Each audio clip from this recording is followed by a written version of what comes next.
Good to have you here today, Josh. Tell my audience about yourself a little bit. Hey, Pat, thanks for having me, man. It's good to talk to you again. I'm really excited to be on the podcast and really kind of just talk about pronunciation. So I grew up in Michigan. I grew up in East Lansing, Michigan. I went to kindergarten through high school and went to college in Michigan. So that is where I'm from. Currently, I live in South America, in Colombia, and I've been an English teacher here since 2014.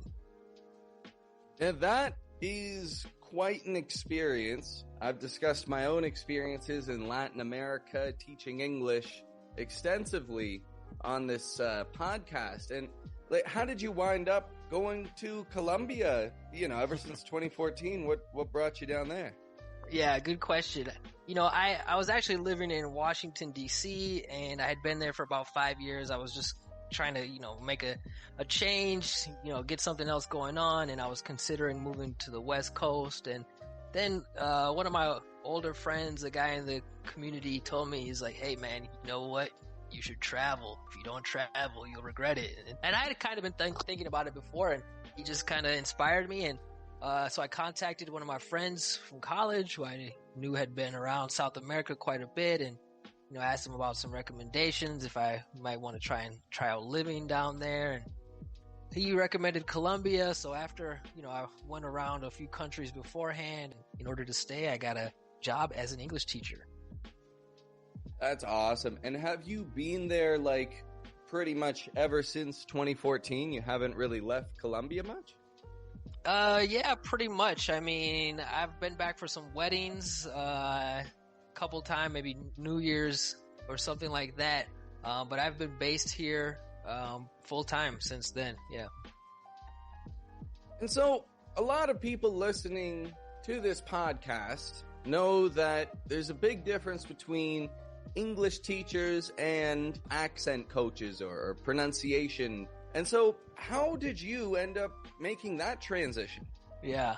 Those are definitely different things. Well, the English teaching job I started out with, they kind of just threw me into the fire and, here's some materials and, you speak English better than them, so make it work. Which I did, but, I started to notice, a lot of common mistakes or common challenges that they were having. And one thing that really stood out to me is that the majority of people who speak Spanish don't use past tense in English.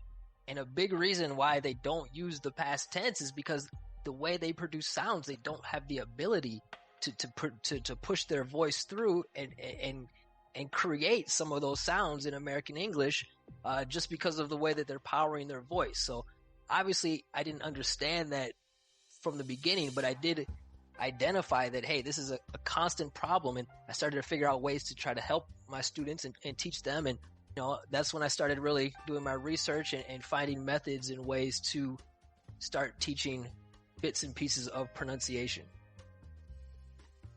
That is a fascinating place to start.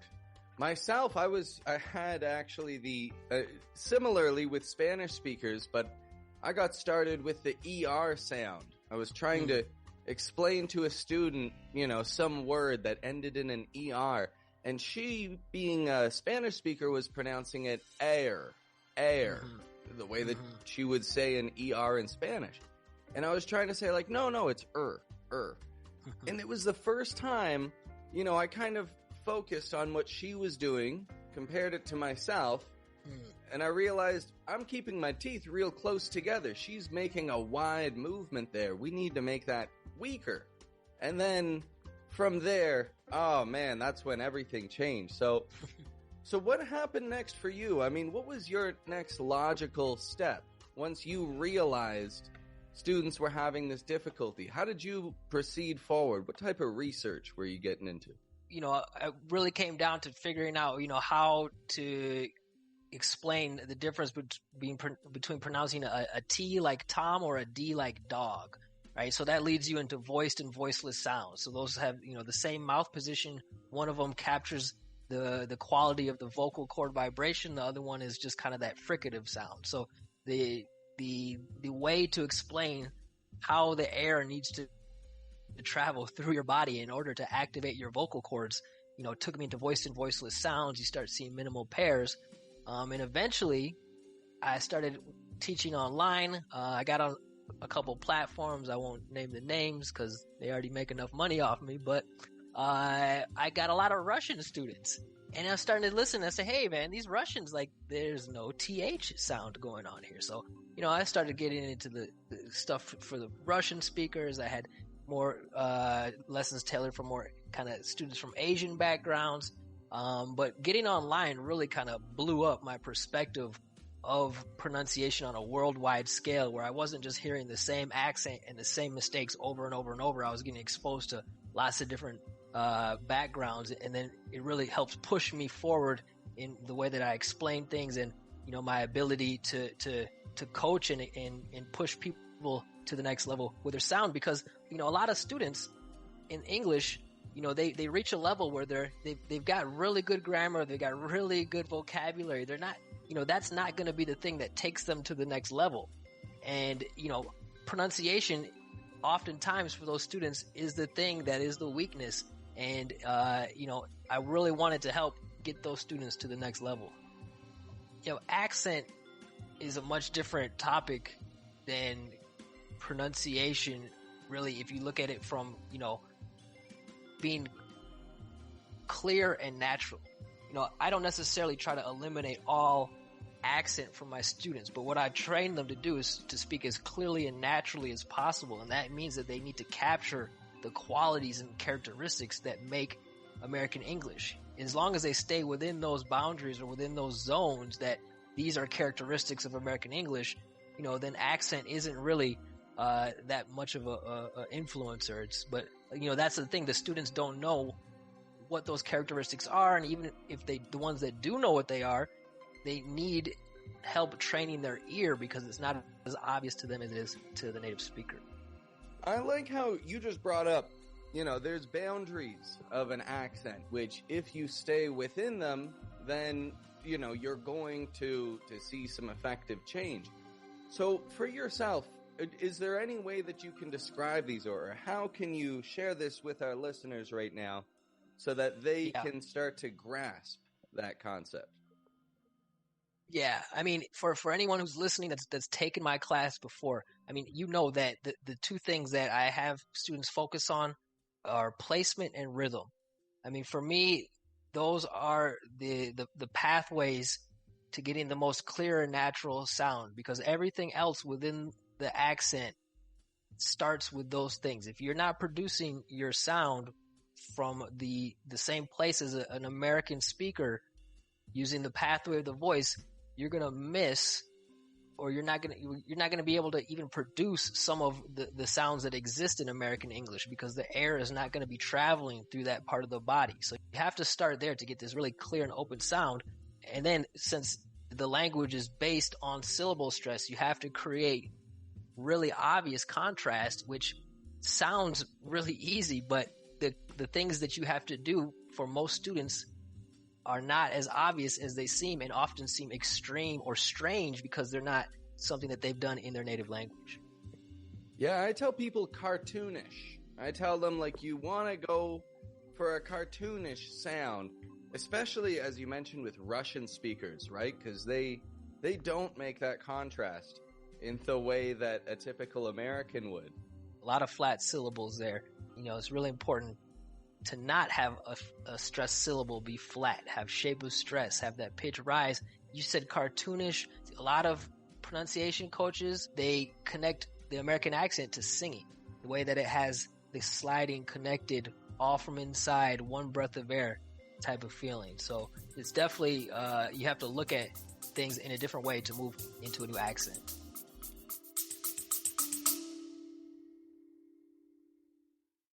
Folks, this is just a quick message to remind you to subscribe to the Accent Training Podcast. If you haven't already, you don't want to miss a second of this accent training experience, and you want to be updated whenever I've got new content out for you. So if you haven't subscribed, hit subscribe now.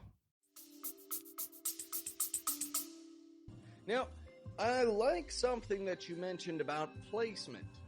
Can you describe a little bit about this placement and about just maybe even an exercise that somebody sitting in their car listening right now or chopping veggies for their lunch, whatever they're doing, just something that someone can try to vocalize in this very moment in order to start to feel for those boundaries of placement? So if you want to understand placement, you have to start with the path with the voice and understand, how the voice is powered. So in American English, we need to use the air that starts inside of our body. We have to wait for this air to come up and push our voice out. 99% of my students come into the class and they're using air that either starting in their mouth or in their neck, and they're pushing the sound out with their tongue or with their lips, and they're making explosive sounds that are powered in the mouth. And this takes away from the fullness of the sound. It makes it shallow. It doesn't stand out. It doesn't fill up the air. It doesn't fill up my ears. One of the biggest keys that you can listen for is, when I already mentioned it, voiced and voiceless sounds. When you have those sounds that have that vibration quality, if you can hear the quality of that air moving through the throat and passing through the vocal cords. So, we can take any example, and I can give you kind of contrast what the two versions would sound like. So the average student would come to my house or my class, and let's take the word father, for example. And this is what it sounds like when I produce it in my mouth.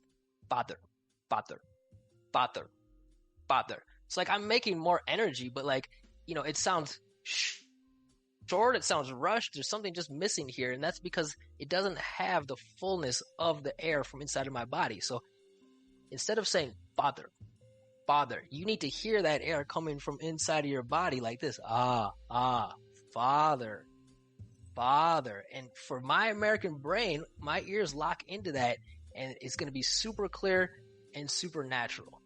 So some ways that you can practice this is just through relaxation and finding your core sound, which is just kind of a neutral sound that comes from inside of your body. So, if you get some awareness of your body and get a position of your mouth where you're more or less just have enough openness in your jaw so that you're breathing from your mouth, so the air's coming in and out, you can just speak over it with, it's almost like a grunt because it's from inside. It's just the most neutral sound ever.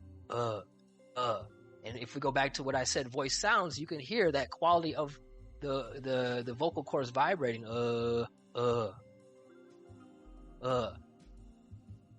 And guess what? That is where all sounds start from. So every sound has to start from here, and you just change the way that it comes out by moving the tongue, moving the lips, putting the teeth closer together. It's kind of like a guitar, how you power it from one end, all the energy's coming up from the same place, and you just change the notes from above. That was a powerful explanation of how people can start to just better control their sound coming out. These vowels, that's absolutely where I notice a lot of people stumble, is how the voice vowel sounds. The sound's got to come from your belly. You can't push the air out, try to make extra strong consonant sounds. You've got to let those vowels stretch out. The voice has to be flowing through. Fantastic explanation. So that's a great first step. And as a matter of fact, I'd just like to invite everybody listening. Let's just, right now, take this word that he just said. Father. Let's just stretch that ah out a little bit. Feel it coming right from your chest. Fa. And then there. We're not making the F and the TH real strong. We're letting these vowels, we're letting our sound, the vocalized sounds, flow right on out. Father. Father. What would you say are some of the steps people can take from this point one of feeling how their voice flows out to making this a natural, developed habit that they don't even need to focus on? I think you have to come into it with a realistic approach and know that this is different than other skills that you've acquired over time. I mean, a lot of my students come into my class and they're like really high performers in their work. They're quick learners. They catch on quick. But the difference here between learning a law or an equation or a recipe or whatever it is that you're not only just learning this, you're like you mentioned, building muscle memory and changing those habits that your brain does automatically, ingrained into your thinking. So to overcome that, you have to have kind of the same mentality that you would if you go to the gym. And I always tell my students, it's like if a fat person wants to get skinny, that's what it's going to take from you to go to having the thickest accent to having the nicest accent. Or if a skinny person wants to get really big muscles, you have to have consistency. You have to have kind of look for small victories, and you have to know what you're doing and know how to do it the correct way to be effective. Because if you go to the gym and you're lifting weights the wrong way, it's not going to happen as well as it could if you did it in the correct way. So, having a long-term vision, looking for small victories, and also making sure that you're practicing in a correct way, having some type of support, someone who can give you feedback, someone that can guide you and you can check in with, will all help you move up the pronunciation ladder or mountain quicker. Guidance is everything. Like myself, I like boxing, and I've only spent one day with a boxing coach. Everything else I've learned from YouTube. And then, I'll send a video to some friends of mine who like boxing now and then just to make sure that I'm doing things properly. But if I had gone with a coach from the start, and if I had kept up with it regularly with a coach, I would be friggin' Muhammad Ali by now. So I can punch hard kind of thing, and I'm definitely staying fit, doing a little shadow boxing, but nowhere near the progress that I would be seeing if I were training with a professional. Take that into account too. I mean, like, what's realistic for your goals and, where you are in your life and what you need and what you want. And it's the same thing for accent training. I have some students that, come into the class and their English is really, really good. And, because I'm trained to, find these areas of improvement, I'm constantly giving them this feedback. Okay, you could do this, you can do this. And they lose kind of sight of the big picture that, hey, I'm still an effective communicator, and I don't really struggle when I'm talking, and generally I understand people and people understand me. So, you got to find that balance as well, because, accent being understood clearly, what you need English for, all of those things have an important role in how far you should go. Like you say, though, people can start to get a little bit overwhelmed. Especially you mentioned a lot of these people are perfectionists. And this is to say, yeah, these are people who, they need every single aspect of their life to be under their command, kind of thing. Very fascinating people. But it can be easy to get overwhelmed. It can be easy to lose motivation, even when we're setting small goals for ourselves to improve. So how would you say somebody can stay motivated while they are, trying to learn and practice the American accent? What do you think about that? It's really similar. I mean, not just for American accent, for anything. Even when I was, starting out to study Spanish, 3 years living in Colombia, and, I know how to do some things, but there's still a lot missing. I'd say, hey, well, I know that I'm definitely better than I was last year, and I'm going to be better next year because I'm going to continue. So that's why I mentioned being realistic about what this takes, because if you come in and you think, okay, I'm just going to cram and I'm going to, jam all of this in and come out, ahead of the curve, it's going to lead to those frustrating moments. Because it's just not the way that accent training works. So long-term vision, realistic expectations, but finding those small victories, even writing them down, or whatever kind of method you can, so that that even though you have a long way to go, you've moved farther up the pronunciation world than a lot of people have, and you will continue to go. Absolutely. So consistently tracking your progress, and even when it feels like when you look at everything that there is ahead of you and you think, oh goodness, like how am I going to get any of this done? The fact is, a year before, you wouldn't have even known that those things existed. And you wouldn't have nearly as many the skills as you do now. Exactly. Tracking your progress. It is one of the best ways to do it.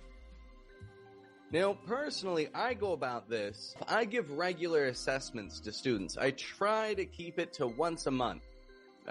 Just assess everything that we've covered over the past month, and then maybe sometimes a second assessment if we're going to be moving into some new territory, just to see what's, coming up next.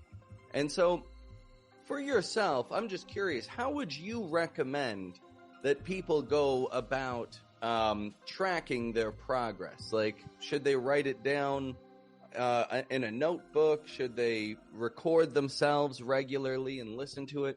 What do you usually recommend? Yeah, I mean, I think those are both really good ways. I mean, with my students, we have, recorded homework, recorded feedback. So it's pretty easy for any of my students to go back and check some of their feedback videos or some of their homework videos from the year before and really recognize some of the things that now their ears are tuned for now that they've created it into a habit. So I think that's probably the most motivating, the most obvious example, right? You can hear it, you can see it, and that can really show you a big change. I think, writing down those things as well. I think also, finding in everyday life where you can use those things will probably give you the most, the feeling of success. I'm losing my words, but I think, that could be the most motivating to say, hey, I'm starting to hear little things now when I'm at the gas station, or I heard these reductions that these people used, and that probably can keep you motivated more than anything, when you can actually help yourself in life with what you've learned. What you say right there, that's why I love the topics of like the flap T and the glottal T. Like I've got this whole video course out covering all these T sounds. And it's just because they're so commonly used. And it's something that I've heard so many students, like, once we would go over it in class, they'd say, oh my God, like, I'm noticing it's like wearing, glasses and seeing a new color or something like that. And then you can't take the glasses off because you already know about it, so. Exactly. And yeah, the more you hear it, the more you repeat it, the more naturally it's going to stick. Absolutely. Yeah, T sound is fun, especially flap T. Everybody likes flap T. Yeah, it's so useful. Like, flap T, I like it because it really touches on, some of the fundamentals of the American accent. Like, it touches on the sound, the stress, and the way that we connect our words together. Like, you learn that, and I find it such a good foundation to move forward. It's also placement, pathway of the voice. That the reason why that you're making a flap T is because we don't like to activate our vocal cords and start them vibrating and then switch them off and turn them back on. So when you find that T sound in between those vowel sounds that have the vibrating quality, it's so much easier for our body just continue vibrating instead of going and bringing the sound back down. It makes things easier, and that's really one of the overlying concepts of American English, not just with the pronunciation, but with the grammar as well, right? I mean, we make everything as easy as possible. We're speaking from inside our body like this. We're using contractions. Everything is get. So, it's all comes together as kind of just like the simplest, kind of easiest way to do things. Totally. And I know you've got a good video up on YouTube about the flap T, which I'll add a link to in the description for anyone who may be unfamiliar with the concept and wants to check that out. Check the description. You can check out some of Josh's work on how he breaks down the flap T. A lot of good information I hope that people are taking from this, because believe me, just listening to how Mr. Josh speaks about everything that he's saying, like for myself as an accent coach who have dedicated every day towards improving, the way that I coach the American accent, I can hear in the way that Mr. Josh here speaks that he is like, equally as motivated and dedicated and driven to help people in such a way. And so, for yourself, I'm curious, what do you feel that you have coming up for the future? That if anybody listening is interested in getting in contact with you, what might they be able to look forward to in terms of education? Yeah, great question. I mean, so, for 2023, obviously I'm going to be moving forward with, creating more of an online presence always. So I'll be putting out some more free material either through YouTube or LinkedIn. You can find me on YouTube at Boost Up English is the YouTube channel. You can find me, I think I'm LinkedIn at American Accent Coach. I think I have LinkedIn at American Accent Coach, or you can search Josh Lewis, American Accent Coach. So I'm going to be doing some free content, but I'm also going to be putting together a package here of some things that I think are really useful. Some of things related to what we talked about today, but you don't really find very easy to find detailed explanations of some of the topics that I think students really lack. So I'm going to be putting together maybe some Patreon packages, and then the big thing here is that I guess we can make it official now, is that along with Pat, we are going to kind of combine forces and put together some kind of course that can take you from the theories through the details, and then towards the end of being able to kind of create or improve your accent in American English. So we'll have the Boost Up English Pat Bateman combination coming in 2023 as well. Totally. That is coming soon, a video course. Like he says, we're combining forces. We're taking a lot of these wonderful things that he's teaching, that he's taught you today, and we're going to combine it with my lessons of taking on some common denominators in sound in order to see a lot of progress in a short amount of time and adapt new sounds and patterns to your speech. We have made headway on that already, and I'm totally excited to see what's to come. Really, really helpful. I think it's a really good combination of your style and my style, and it's gonna really give the students more than one way to look at things and more than one way to practice things. So I think that it's gonna be very effective. Well, that's fantastic. I'm glad that you've got a good vision for the future. 2023 should be a prosperous year for us both because, well, I don't know. We got big plans.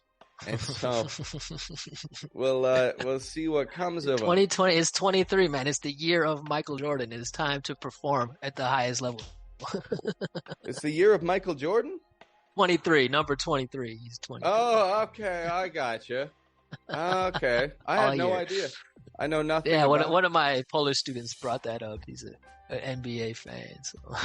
Well, I know that this is the year of the rabbit. That, okay. Yeah, man. Rabbit is good rabbits too. multiply. Exactly. Jordan Rabbit.